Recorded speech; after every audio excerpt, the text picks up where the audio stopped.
ए नाही भेट तू तू कशाला आलीस? मम्मी साहेब, तुम्ही तुमच्या भावाला सांगून मला किडनॅप करायला लावलं का? कशासाठी? मी काय बिघडवलंय तुमचं? तुम्ही आजवर जे जे सांगितलं ते सगळं केलं मी, तरी पण तुम्ही ए नाही भेट, तू आधी मला सांग, तुम्ही फिरायला कशाला गेला होता? इकडे मला सांगते की आमचं नवरा बायकोचं नातं नाही, मैत्रीचं नातं आहे, मैत्रीचं नातं आहे. मग असं हानी म्हणलं जातं का कोणी? आणि हे समजा विचारायच्या आधी लाज कशी वाटली नाही तुला? तुझ्या मनात काय चाललंय की नाही ही चांगलंच कळतंय मला. माया सुर्वेला काय कळत नाही असं समजू नकोस. आणि एक गोष्ट मात्र कानाचं पडदं खोलून नीट ऐक, तू मला ह्या घरात अजिबात नकोयस. तू आणि सत्या दोघं एकत्र येऊन ये ना म्हणून समज केलं मी. आमच्यात तसं काय बी नाही. तुम्ही विनाकारण गैरसमज करून घेऊ नका. हे बघा, आम्ही फिरायला गेल्यापासून आमच्यात तसं काय बी झालेलं नाही. आम्ही फक्त एक मित्र म्हणून तिथं वावरत होतो. तुमचा झाला असेल गैरसमज, कारण तो बेड तुटला, पण तो आधीच तकलादू होता. मम्मी साहेब, मी आणि सत्या खरोखर हरवलो होतो. आमच्यात फक्त मैत्रीचं नातं आहे, दुसरं तिसरं काहीच नाही. हे समज तू खरं सांगतेस का? अवघं बोलायचं म्हणून बोलतेस? अहो, अगदी खरं सांगते. मी माझ्या आईची शपथ घेऊन सांगते, आमच्यात तसं काहीच घडलेलं नाही. आणि या जगात मला माझ्या आईपेक्षा जास्त प्रिय कुणीच नाही. मी आईची शपथ घेऊन सांगते, आमच्यात फक्त मैत्रीचं नातं आहे. अगं बाई, असं होय. सॉरी सॉरी बरं का मंजिरी, पण तुझ्यात आणि सत्याच्यात असंच नातं राहिलं पाहिजे बरं का.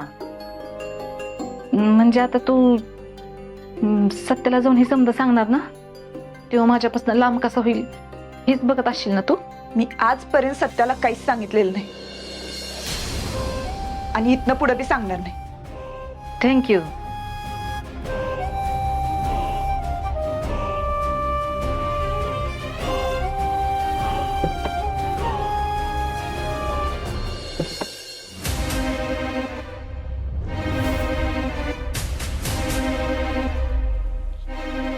सत्या रागात असल्यावर कुठल्या करायला जाऊ शकतो इथं सगळ्यांना माहितीये. याच्याच सांगण्यावरनं त्या लोकांनी मला किडनॅप केलं.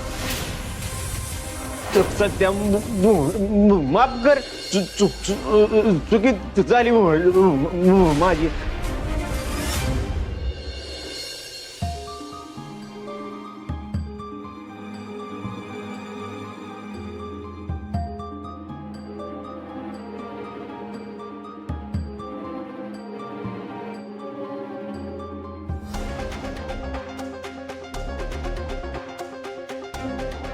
कसला विचार करतोस?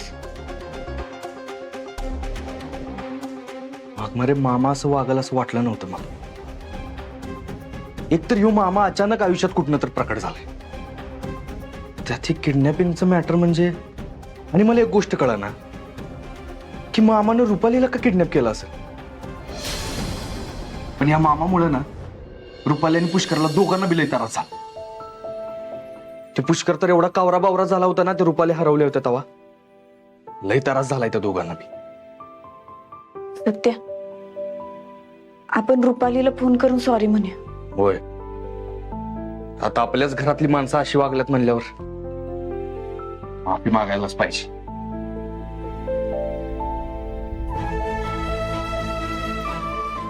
पण वाघमारे, कुठल्या तोंडानं माफी मागू मी? कुठल्या तोंडानं फोन करू? आत्ता पण एवढी चिडचिड केली त्यांच्यावर. दे, मी करते फोन.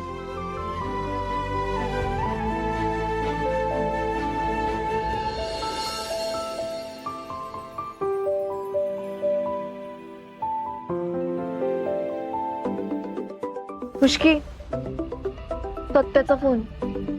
बघितलंस, अजून मस्ती उतरली ना त्याची. घरी जाऊन मी त्याला झापला ना म्हणून होता. अरे हिम्मत आहे तर माझ्या बायकोला काय फोन लावतो. हिम्मत आहे तर मला फोन करून दाखवा ना. अरे पुष्की बघू तरी दे ना काय म्हणतोय. हॅलो हॅलो रुपाली, मंजू बोलते. तुझ्या बरोबर आज जे काय घडलं त्यासाठी खरंच सॉरी. आता कशाला सॉरी म्हणतेस? मग अशी ऐकवलंस की मला एवढं सगळं. तुला माहित होतं ना मंजू सत्याची चूक येते. अगं तसं नाही, मी काय म्हणत होते.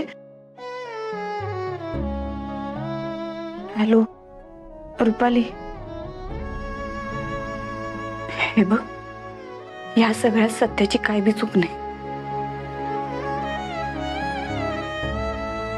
हे सगळं मम्मी साहेबांनी केलं. तुला मामांनी किडनॅप केलंय खरंय, पण त्यांना विचारल्यावर कळलं मला, त्यांना मला किडनॅप करायचं होतं, पण त्यांनी चुकून तुला किडनॅप केलं. मम्मी साहेबांच्या सांगण्यावरनं त्यांनी हे केलं सगळं. म्हणजे मम्मी साहेबांनीच केलंय की हे सगळं? तुझ्यावर राग काढायला या थराला पोहोचल्या होत्या. रुपाली ऐक की, सत्याला यातलं काही सांगू नकोस हा प्लीज. हे बघ, ह्याच्यावरनं त्या मायलेका दुरावा यावा असं नाही वाटत मला. तू तुझ्या बाजूनं मम्मी साहेब आणि मामांना माफ कर प्लीज. हा ठीक आहे, तू म्हणतेस तर सोडून देतो आम्ही हा विषय. पण मंजू खरंच किती मॅच्युअरली हँडल केलंयस तू हे सगळं. म्हणजे मम्मी साहेबांनी तुझ्या विरोधात एवढं कारस्थान केलं तरी तू त्यांचा आणि सत्याच्या नात्याचा विचार करतेस. समजू शकते मी, प्रेमात करतात लोक अशी. हा चल ठेवते मी.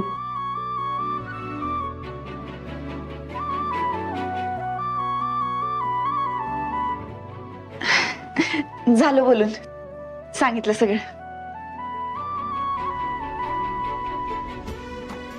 थँक्यू वाघमारे. थँक्यू.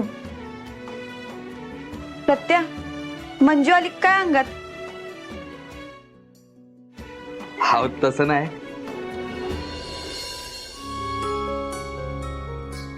वाघमारे, अहो मला तात्या साहेबांकडे जायचंय, मी येतो. सत्या, तुझी तब्येत बरी नाहीये, आराम कर जरा. अहो वाघमारे काय नाही होत, नका लोड घेऊ तुम्ही, मी घेईन काळजी स्वतःची, येतो. सत्या, एवढं सांगून बी तुला तुझ्या मनासारखंच वागायचंय का? जा, नाही अडवत तुला. परत माझ्याशी बोलायला बी येऊ नकोस. अहो वाघमारे. जा सत्या. बरं जाऊ दे, तुम्हाला नंतर सांगतो, आत्ता लय उशीर होतोय मला, येतो.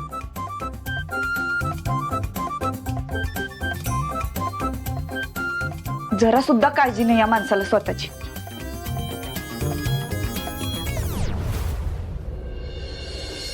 धन्यवाद धन्यवाद धन्यवाद धन्यवाद. आभारी आहे, आभारी आहे. तात्या साहेब. अरे ये ये ये. नमस्कार तात्या साहेब. अरे तू कसं काय आलास? तू येणार नव्हतास ना? होय, पण आता वाघमारे मॅडमनी परमिशन दिली ना, म्हणून आलाय तो. बर या तुम्ही, आपण बोलूयात नंतर. नाही तात्या साहेब, आता निवडणुका तोंडावर आल्यात ना, मग म्हणलं काम करायला पाहिजे म्हणून आलो. सांगा काय काम करायचंय? सत्या, हे बघ, आपल्या भागातील जेवढ्या काही वस्त्या आहेत तिथे तुला भेट द्यावी लागेल. आणि हो, प्रत्येक घरामध्ये जाऊन तिथे किती मत आहेत हे तुला नीट मोजावे लागतील. म्हणजे कसं आहे ना, आपल्याला ते हिशोबाला बरं पडतं रे. हिशोब म्हणजे मतांचा हिशोब, त्याची आकडेवारी, त्याचा हिशोब या अर्थानं.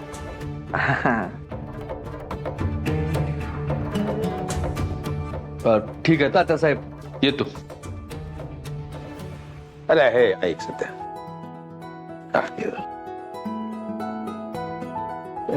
तब्येत वगैरे ठीक आहे ना? म्हणजे एक काम करू शकशील ना तू? अहो होय तात्या साहेब, तुम्ही काय बी टेन्शन नका घेऊ, मी एकदम व्यवस्थित आहे. आणि आता निवडणुका आल्यात त्यामुळे काम करायचं हुरूप बी आलाय. मी आहे, मी बघतो सगळं. येतो. चल.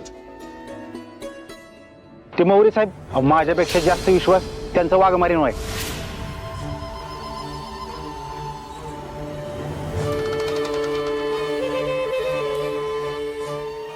हॅलो. अहो सॉरी तात्यासाहेब, मीच म्हणलं होतं अहो सत्याला जाऊ नको म्हणून. अहो रात्रभर जागला होता मला बरं नाही म्हणून म्हणलं. नाही मग तुझी परमिशन नसेल त्याला आत्ताच्या आत्ता परत पाठवतो मी. अहो नाही असं काही नाही. तुला सांगू मंजू, तुम्हा दोघांना असा गोडीनं संसार करताना बघून फार आनंद होतो.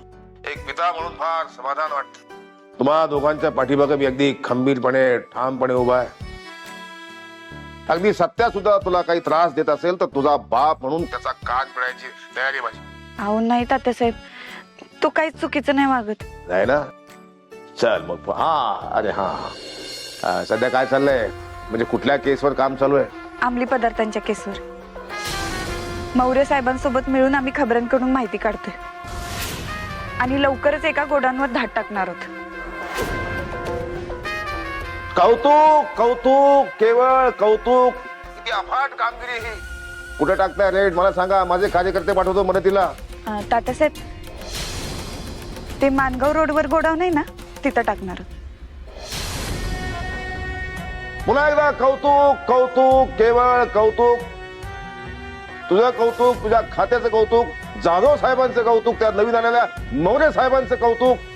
सांगा कार्यकर्ते पाठवतो. काहीही मदत लागली तर सांगा. होय तात्यासाहेब, तुमचा सपोर्ट आहे म्हणून तर काम करायला जोर येतोय. नाही ही सगळी घाण, ही सगळी दलदल आपल्या जिल्ह्यातून साफ झाली पाहिजे. त्यासाठी मी काही करायला तयार आहे. कधी पण हाक दे मला. होय नक्की.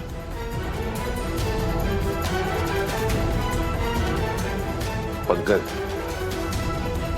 आपलं माणगावातलं गोडाऊन सगळं साफ करा.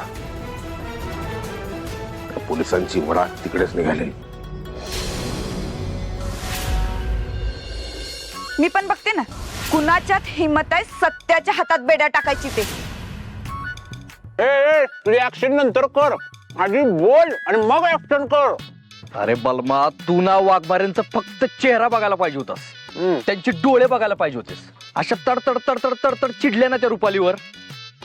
एकदम लवंगी मिरचीचा एकदम तोरा चढला होता त्यांना. माझ्या बाजूने असल्या भिडल्यात ना वाघमारे, काय सांगू तुला. आहा, झालं का ते वाघमाऱ्यांचं कौतुक करून? झालं का? नुसतं कौतुकच करतो तू वाघमाऱ्यांचं. तू ते वडापाव खातातला गार होईल. गरम गरम वडापाव खाण्यात मजा असते. हे बघा असं. होय माहित आहे ते मला, पण आता भूक नाही आहे. तुला आता भूक लागते वय? तुझी ताण भूक आता हारली ना. तुला भूक लागणार नाही, झोप लागणार नाही. म्हणजे कसं झालंय, वाघमाऱ्यांचा विचार करून करून कोण डोक्यात तुझ्या झालाय भुगा. नाही म्हणलं तर तू हळूहळू तू त्यांच्या प्रेमात पडायला लागलास. ए, प्रेम नाही म्हणून किती वेळा सांगितलं तुला. अरे आम्ही फक्त सोबत असतो म्हणून सवय झालंय मला. यात सवय बदल. तू एक काम कर. आता काय करू? काय करता येईल आपल्याला? हा, तू अजून एक टास्क घे. आता काय करायला लावणार आहेस मला? तू वाघमाऱ्यांना हडतूर करायचं. म्हणजे अगदी जास्त नाही, पण त्या तुझ्याजवळ बोलायला आल्या, काय सांगायला आल्या तरी इग्नोर करायचं. त्यांच्याकडे लक्ष द्यायचं नाही. ते असतात बघ, असे करतात बघ ते. त्यांना काय म्हणतात बरं ते? अल्फामेन. हा करेक्ट, अल्फामीन. अल्फामीन करत वागायचं तू. पण हे बरोबर आहे का बलमा?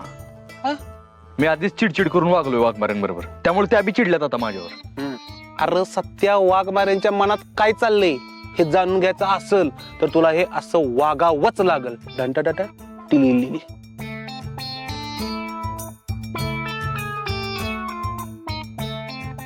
वडापाव पण खा. त्या वाघमाऱ्याच्या प्रेमात पडल्यामुळे असं होतंय, लक्षात राहत नाही. तुझ्या तर प्रेम नाही म्हणतो तुला.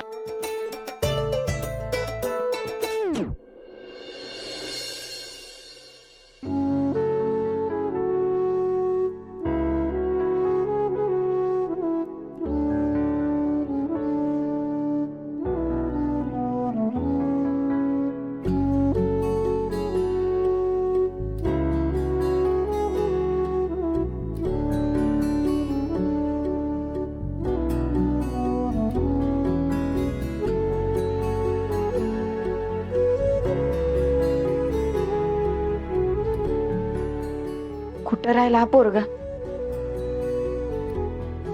आपली रात्रभर झोप झालेली नाही, एवढा थकवा आलाय, तरी पण वाघमाऱ्यांचं न एकदा आपण घराच्या बाहेर गेलोय. बरं गेलो ते गेलो, एवढा वेळ घराच्या बाहेर थांबायचं का? येऊ दे आता त्याला. बघतेच बरोबर.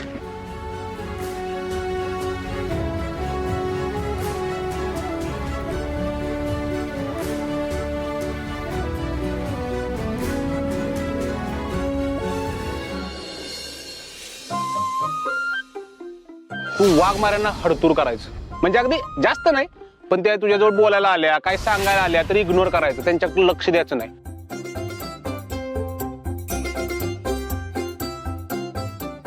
सत्या, अरे कुठं होतास एवढा वेळ? किती वाजले बघ जरा घड्याळात. एवढा वेळ बाहेर थांबायचं का? सत्या,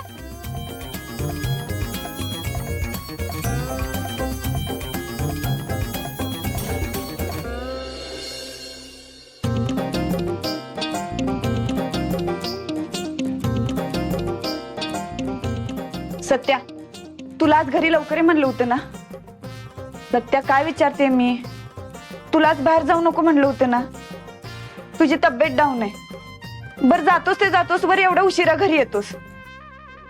मला कधी काय करायचं ते चांगलं माहिती, आणि दुसरं कोण सांगितलेलं मला आवडत नाही. तुझ्या काळजीपोटीच सांगत होते. एवढं उलट का बोलतोयस? जेवायचं नाही का? जीवन आलोय मी बाहेरनं. मग तसं सांगायचं घरी फोन करून. सगळे वाट बघत होते तुझी. मग नव्हती बघायची वाट, कशाला वाट बघितली? मला लय काम असतात, मला झोपू द्या. तुमचे प्रश्न ठेवा तुमच्याकडेच. सत्या, काय झालंय? असं कुचकटासारखा का उत्तर देतोयस? सकाळी तर चांगला सॉरी सॉरी म्हणत होतास. आता कशाचा राग आलाय? तुझं ना असंच असते, कधी कसा वागशील काहीच सांगता येत नाही. ठीक आहे, तुला दुर्लक्ष करायचं ना माझ्याकडे, कर. मला पण काय फरक पडत नाही. मला पण बोलायचं नाही तुझ्याशी.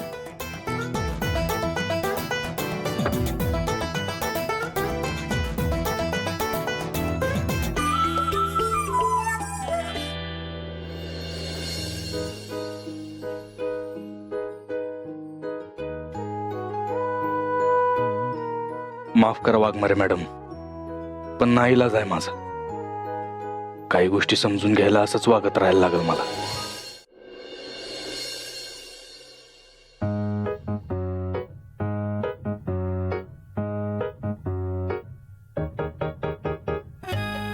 चला निघ तुम्ही. सपने डबा. तुझ्या आवडीची भाजी केली आज. वा सपने, वांग बनवलंच आज.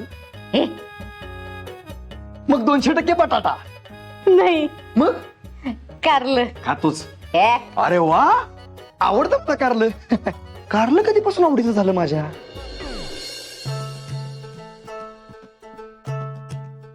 वाघमारे येतो.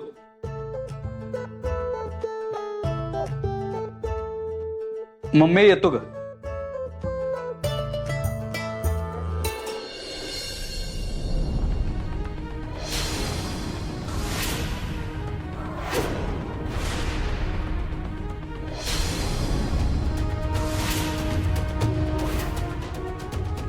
चला येतो मी.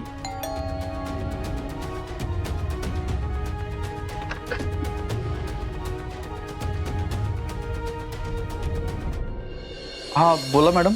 नमस्कार, मी देवयानी देवकर.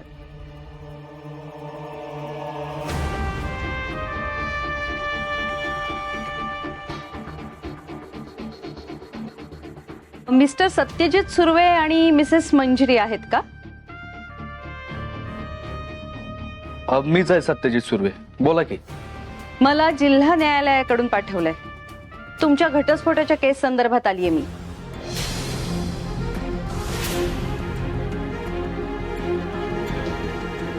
मला तुम्हा दोघांशी बोलायचंय.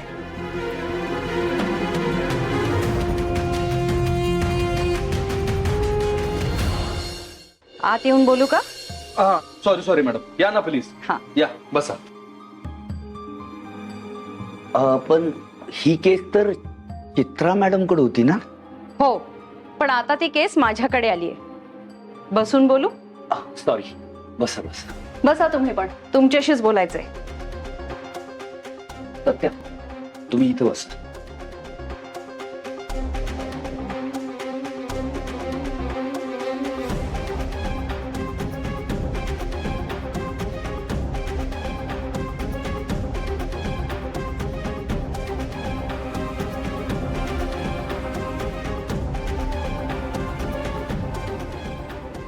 डिव्होर्ससाठी खूप लवकर केस फाईल केली होती तुम्ही.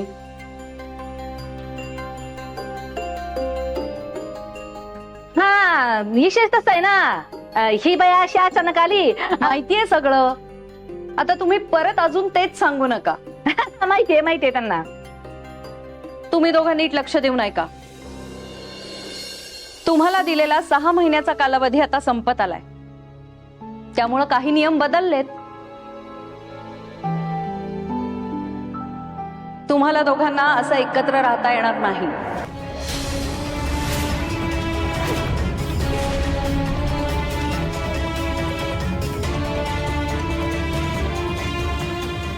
मंजिरीला वेगळी रूम द्यावी लागेल.